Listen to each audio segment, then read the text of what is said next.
Hey guys, how are you today? I'm going to do a updated video on my home solar system, what I have at home, what I set up, guys. I did a video before this one. I used what I had laying around at home, guys, to set up my solar system. You can have a look at that when I was putting my panel. Well, I had one panel up on the roof. This was the original solar panel, guys, I put up. This was the old one off my Pajero. And if you can see it's all, the glass is sort of shattered. I only use that now to trickle charge my caravan, just to keep the battery topped up. It doesn't work good as it should. 4 or 5 amps, that's all it puts out. Anyway, it does the job for the van. Now I have 3. I realised what my needs were. This is my system to now. Okay, we're pulling in at the moment, we're pulling in around 28 amps from the sun. Okay, that's what's coming in to the batteries. At the moment, it's approximately 9 o'clock. Directly above my patio, there's 3 solar panels there. Okay guys, as you see, I have 3 325 watt solar panels.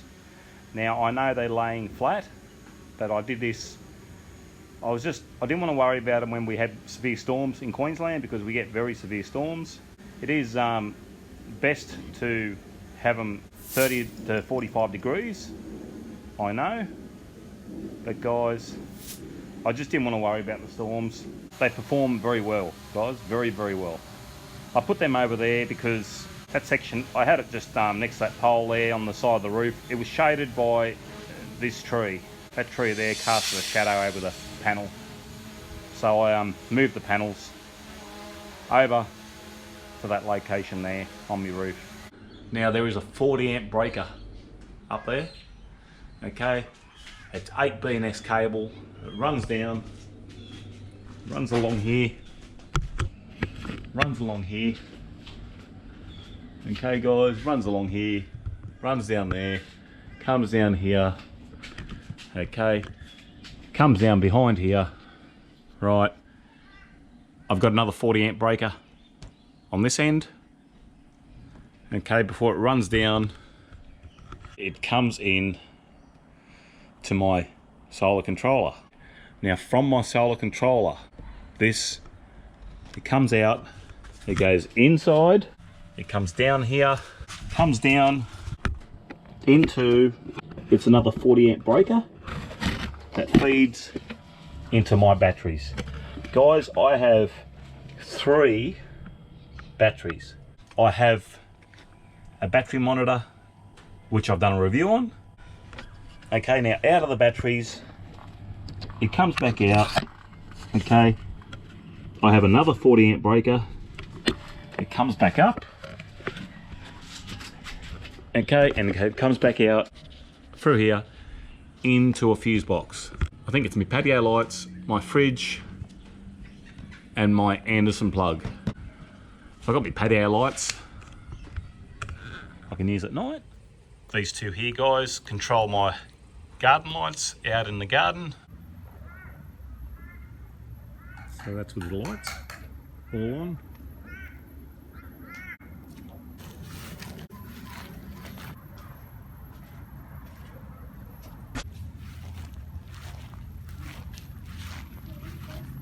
And the solar controller. Now guys, this is the 3rd solar controller I've had. Now just a tip, get yourself a decent controller. Look, the first one I used was what I had laying around the house. I bought a second one off eBay. It was around $58. This was one I bought off eBay, guys. Rubbish, absolutely rubbish. Give you a tip now, spend the dollars and get something decent. This is awesome. It's the ePiva Tracer. This is a 40 amp solar charge controller. I got this. Also, it comes with this remote screen here, or you can get a Wi-Fi box. It doesn't work on the iPhone. I've got one, but apparently it works on the Android. It's coming out on the iPhone, but I'm waiting for that to happen. You're looking at around $180 the time you buy this and this. I've never looked back. and I won't be getting any more. I have this is a 40 amp controller. If I ever buy a bush block, say if I build a shed, say if I built something like that, and if I was going to do my own power, I would get one of these on 100 amp. Also connected to my batteries. Okay, I've got my inverter. Right, it comes up into a breaker. I've got a 200 amp breaker on my inverter. Okay, this is a 1000 watt, 2000 watt inverter. It runs 1000 watts, no problem. So I've got a power board plugged in to my inverter. I charge my batteries. I sometimes run this fan on very hot days just to cool this inverter down. Also this inverter, okay, I've got it plugged here. It comes out, it comes up this power point here. I run a water pump for my garden. Okay, that's the pump I'm running. It's about an 800 watt. It's just a cheapie from Bunnings. It's an Azito water pump. I'll turn my tap on. And that's running off my inverter quite easily. Through the day, I run my household refrigerator. So at the present moment, my refrigerator is running inside. So I'll go inside, I'll show you. I've got the lead running to the back of my refrigerator. Okay, I'll just show you where the lead is. That's where the lead comes in. Through the day, I plug our household refrigerator. It's a full-size fridge. Okay, this is the fridge, it's running currently on the inverter. Okay, on my solar panels. So this fridge costs nothing through the day. I don't have enough battery power to run this full time. We're out here. I have this 12 volt freezer running on freezer 24/7. So this runs all the time, guys. This is always running. Okay, I want to get myself another 12 volt fridge for out the back here. I had intentions of running my fridge full time, but I don't have enough battery power. I tried it overnight and I was down to 50%. With these 3 batteries, I was down to 50% by midnight. And as they say, you can't run your AGM below 50%. Well, they recommend you don't. So I thought I better not. And so I left it. So for me to run my fridge full time, I'd say at least another 3 batteries.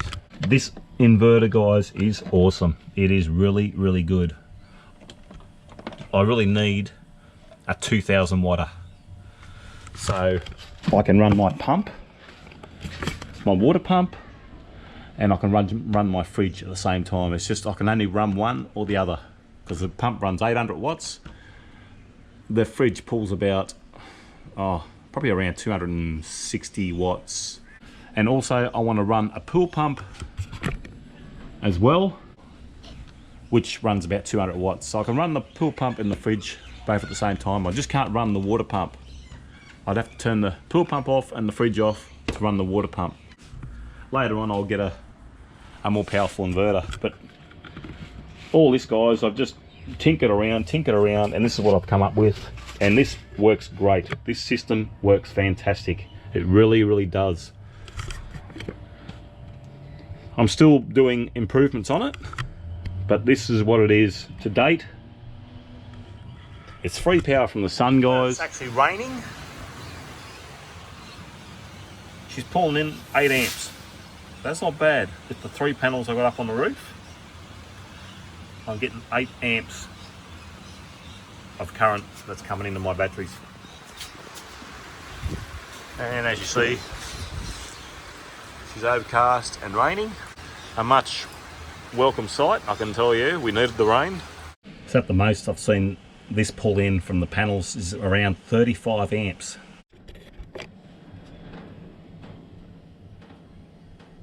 This is only rated at 40 amps, but 35 is the maximum power I've seen. Fantastic fantastic, guys. Fantastic controller. Very, very good.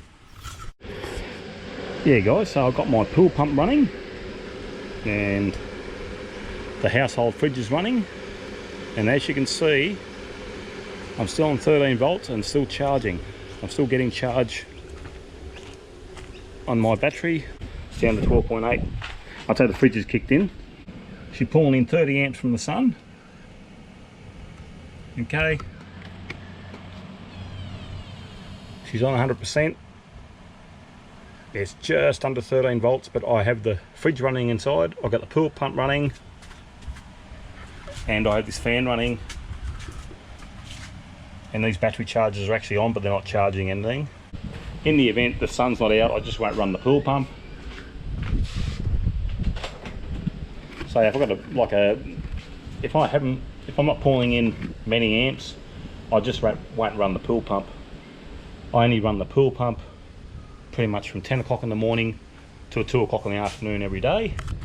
And she's going up there pretty much. My inverter I turn on and off here. That's currently on. That's the pool there. And that's my fridge. She's all going. The panels are pulling in 27 amps and it's putting 30 amps into the battery. So this boosts the power up. So this solar controller makes it, guys. It really does. It makes a difference. It's an awesome controller. Totally recommend this controller. So guys, make sure you fuse everything and you use breakers. If you get a problem somewhere, it'll just break. And if you're not sure, do some research, seek professional advice. Guys, I'm not a professional. I just did this for myself. And like I said, I run my fridge through the daytime. I just don't have enough battery power to run my fridge full time. My panels are just supplying enough power by the look of it to run the fridge and the pump, but they're not actually charging the battery. But I wait till the battery's charged before I put the pool pump on. Once it's charged, I put the pool pump on. Around 2 o'clock in the arvo, I turn the pool pump off. So really, pool pump and fridge run for free through the daytime. Anyway guys, it's a great idea. One good thing about my solar system compared to that solar system is that this system works when there's a blackout. No problem at all. I hope this video has helped you out, guys, about home solar. Thanks for watching, and subscribe to my channel if you like it, and cheers. See you next time. Bye.